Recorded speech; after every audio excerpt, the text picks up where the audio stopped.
नमस्कार, सभी का स्वागत है। मैं हूं आपके साथ प्रज्ञा मिश्रा। बुलेटिन की शुरुआत करेंगे बड़ी और अहम खबर के साथ। तो सबसे पहले बात कर लेते हैं देहरादून में मुख्यमंत्री पुष्कर सिंह धामी ने चयनित सफाई निरीक्षकों को नियुक्ति पत्र प्रदान किए। ये नियुक्ति पालिका केंद्रीकृत सेवा के तहत हुई। आपको बता दें, धामी सरकार ने पिछले 4 वर्षों में 30,000 से अधिक युवाओं को सरकारी नौकरी दी है।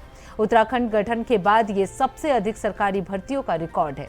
भर्ती प्राप्त युवाओं ने कहा कि मुख्यमंत्री धामी युवाओं की आकांक्षाओं को समझते हैं और खुद युवा होने के कारण उनके मुद्दों को बेहतर तरीके से समझते हैं। सरकार आने वाले समय में बड़े स्तर पर और भर्तियों की तैयारी कर रही है ताकि सभी रिक्त पदों को जल्द से जल्द भरा जा सके। धामी सरकार का दावा है कि आगे भी नए भर्ती रिकॉर्ड तोड़े जाएंगे और युवा रोजगार के अवसरों में वृद्धि जारी रहेगी।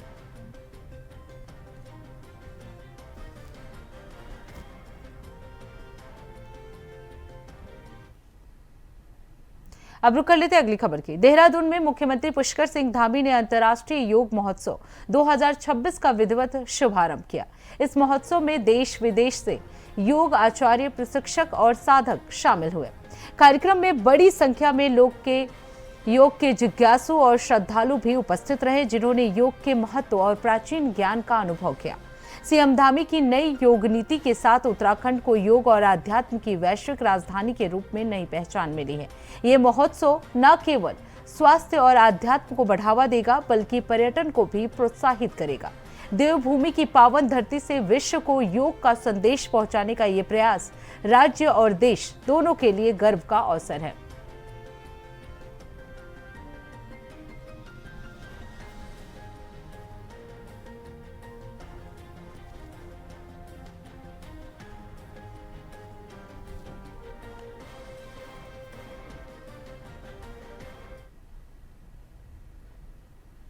अब रुक कर लेते हैं अगली खबर की। खबर डोईवाला से है, जहां देर रात हुई तेज ओलावृष्टि और आकाशीय बिजली गिरने से धर्म गांव के पास बड़ा हादसा हो गया। आपको बता दें, इस घटना में किसान अंकित पाल की बकरियां और भेड़ें बिजली गिरने से मारी गई, जिससे उन्हें भारी आर्थिक नुकसान हुआ है। वहीं घटना की जानकारी मिलते ही ग्राम पंचायत मार्कअप ग्रांट के प्रधान परमिंदर सिंह बाबू तहसील अधिकारियों के साथ मौके पर पहुंचे और स्थिति का जायजा लिया। प्रधान परमिंदर सिंह बाबू ने इस घटना पर गहरा दुख व्यक्त करते हुए शासन प्रशासन से पीड़ित किसान को उचित मुआवजा देने की मांग की है। स्थानीय लोगों ने भी प्राकृतिक आपदा से हुए नुकसान को देखते हुए प्रशासन से जल्द राहत देने की अपील की है।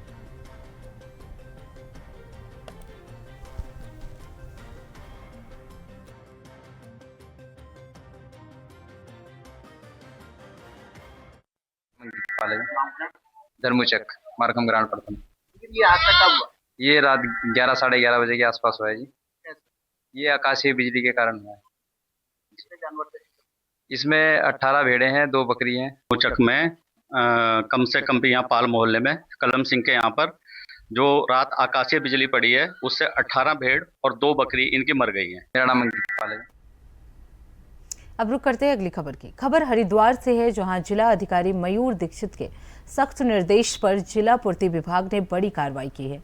घरेलू गैस सिलेंडरों का व्यावसायिक उपयोग करने वाले व्यापारियों के 10 सिलेंडर जब्त किए गए हैं। जनपद के विभिन्न होटलों, ढाबों और रेस्टोरेंट में छापेमारी की गई और 15 व्यापारिक प्रतिष्ठानों का निरीक्षण भी किया गया। आपको बता दें, नवोदय नगर और बहादुराबाद में 5 सिलेंडर और तहसील भगवानपुर में 5 सिलेंडर बरामद किए गए हैं।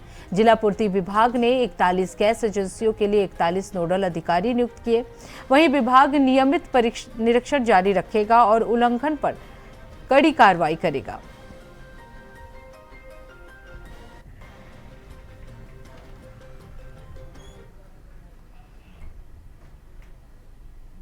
अब रुक कर लेते हैं अगली खबर की। रामनगर विकासखंड के ग्रामीण क्षेत्रों में देर रात आए आंधी तूफान से लाखों रुपए का नुकसान हुआ है।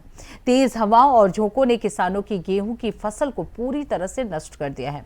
क्यारी और अन्य गांवों में खेतों में लहलहाती फसल तूफान की चपेट में आ गई है। तूफान से कई जगह पेड़ गिर गए हैं, जिससे सड़क मार्ग बंद हो गए हैं। आपको बता दें कुछ क्षेत्रों में झोपड़ियां और मकान भी क्षतिग्रस्त हुए हैं। वहीं भरतपुरी इलाके में एक दीवार गिरने से खड़े वाहन भी टूट गए।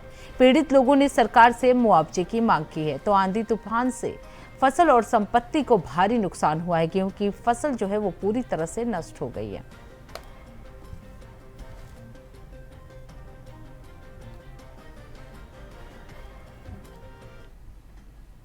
अब रुक कर लेते हैं अगली खबर की। मिडिल ईस्ट में उत्पन्न हुए तनाव के बाद गैस की बढ़ती किल्लत को देखते हुए उत्तराखंड सरकार अलर्ट मोड पर है। राज्य के ऊर्जा प्रमुख सचिव डॉक्टर आर मीनाक्षी सुंदरम ने इस संबंध में स्पष्ट किया कि सरकार और विभाग गैस आधारित पावर प्लांट की सप्लाई सुनिश्चित करने के लिए पूरी तरह से सजग है। उन्होंने कहा कि अगर गैस आपूर्ति में कोई कमी आती है तो राज्य सरकार इसे पूरा करने के लिए केंद्र सरकार से सहयोग प्राप्त करेगी।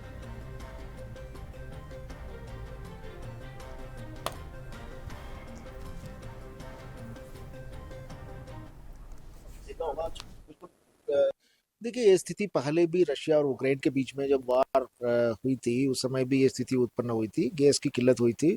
फिर उसके बाद चूंकि गैस बहुत हाई प्राइस में आ रहा था, तो केवल हमारे यहाँ का नहीं है, पूरे कंट्री में जितने भी गैस बेस्ड पावर प्लांट्स थे वो सब टेम्परेरली बंद किए गए थे।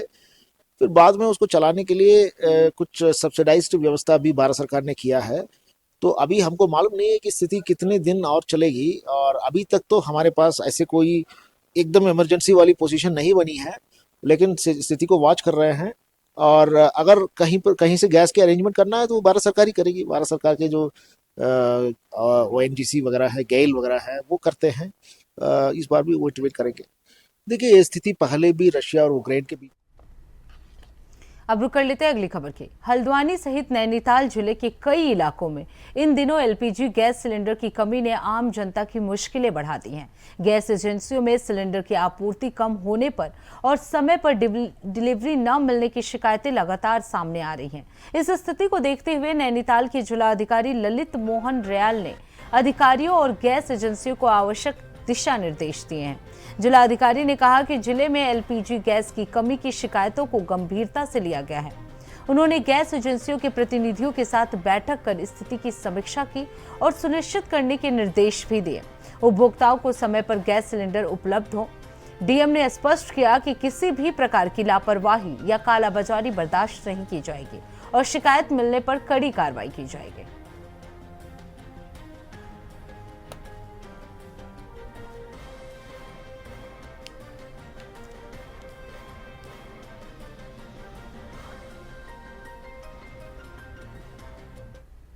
ये घरेलू गैस कनेक्शन को लेकर IOC ने गाइडलाइंस जारी की हैं कि जो 15 दिन का इंटरलॉकिंग पीरियड था उसको 25 दिन कर दिया गया है।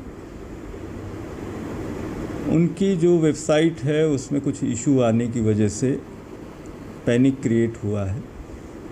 गोडाउन्स की तरफ लोगों की आमोदरफ्त देखी गई कि सिलेंडर लेके खुद जाने लगे, तो उसको लेके गैस एजेंसीज हमारे जनपद में 25 हैं। IOC के जो अधिकारी हैं। अब रुक कर लेते हैं अगली खबर की। UPSC में मिनल नेगी ने देश भर में 66वीं रैंक हासिल की है। वहीं मिनल नेगी का ग्राफिक एरा हिल यूनिवर्सिटी में सम्मान किया गया।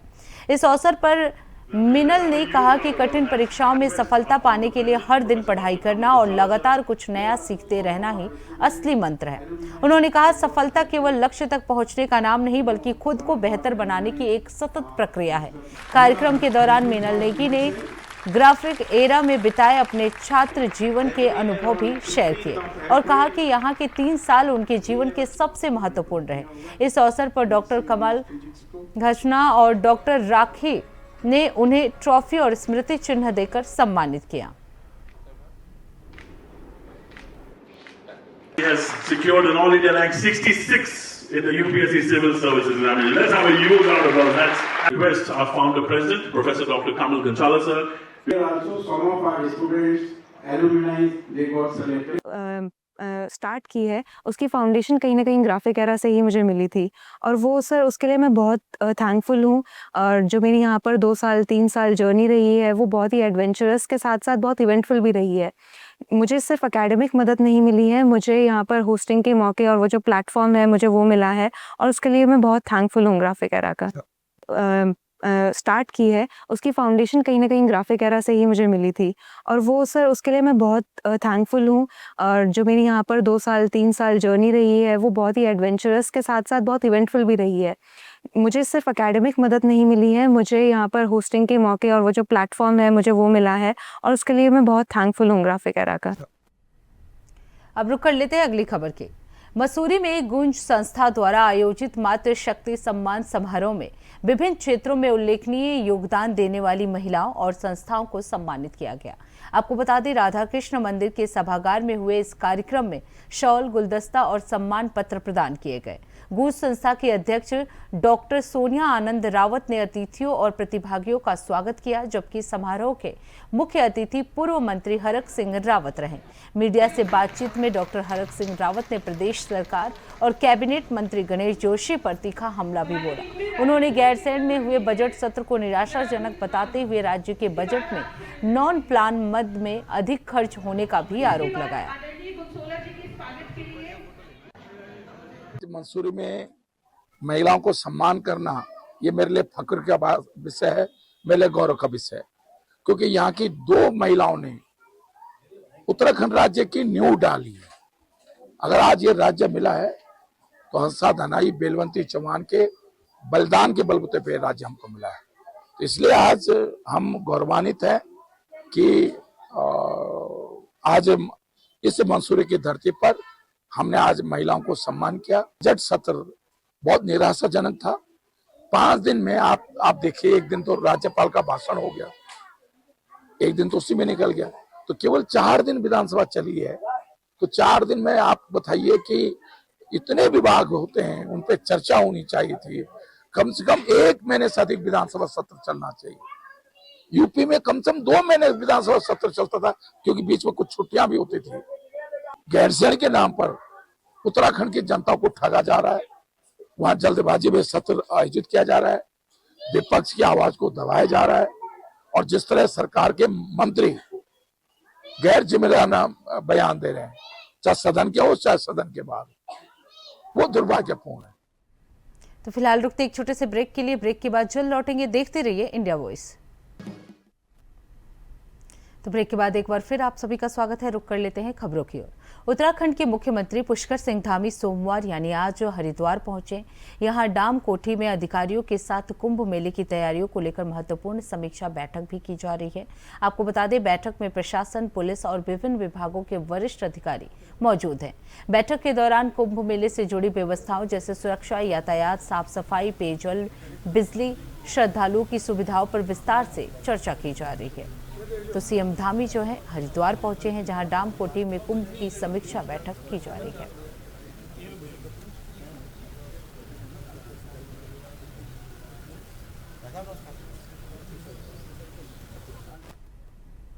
अब रुक कर लेते हैं अगली खबर की। रुड़की और आसपास के क्षेत्रों में गैस की कालाबाजारी और अवैध बिक्री को लेकर खाद्य आपूर्ति विभाग के अधिकारी पूरी तरह से अलर्ट हैं।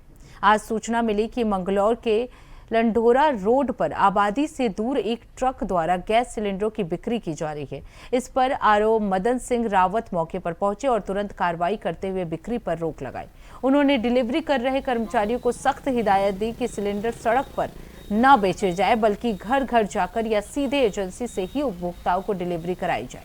मदन सिंह रावत ने यह भी बताया कि उपभोक्ता परेशान ना हो और ऑनलाइन बुकिंग या एजेंसी पर जाकर अपनी गैस बुकिंग कर सकते हैं। गैस की कालाबाजारी को रोकने के लिए विभाग जो है वो पूरी तरह से अलर्ट मोड पे नजर आ रहा है।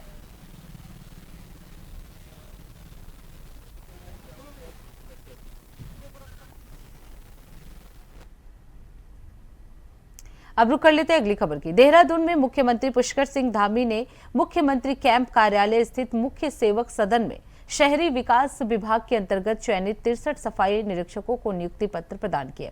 इस अवसर पर मुख्यमंत्री ने लगभग 62 करोड़ की अनुमानित लागत से बनने वाले शहरी विकास निदेशालय के नवीन भवन का वर्चुअल शिलान्यास भी किया।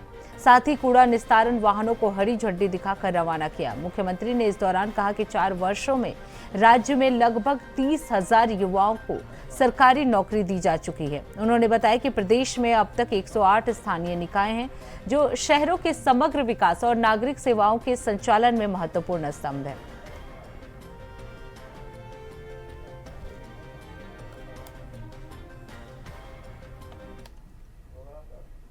अब रुक कर लेते हैं अगली खबर की। रविवार देर रात रामनगर क्षेत्र में आए तेज आंधी तूफान ने भारी तबाही मचाई है।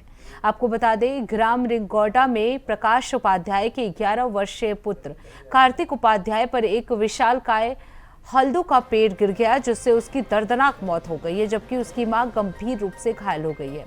वहीं घटना के बाद गांव में शोक और आक्रोश का माहौल है।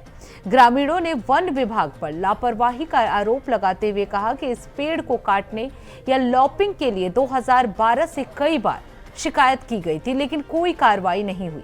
सूचना पर प्रशासन मौके पर पहुंचा और शव को पोस्टमार्टम के लिए भेज दिया गया है। तो तेज आंधी तूफान ने भारी तबाही मचाई है। तूफान की चपेट में 11 वर्षीय किशोर की मौत हो गई।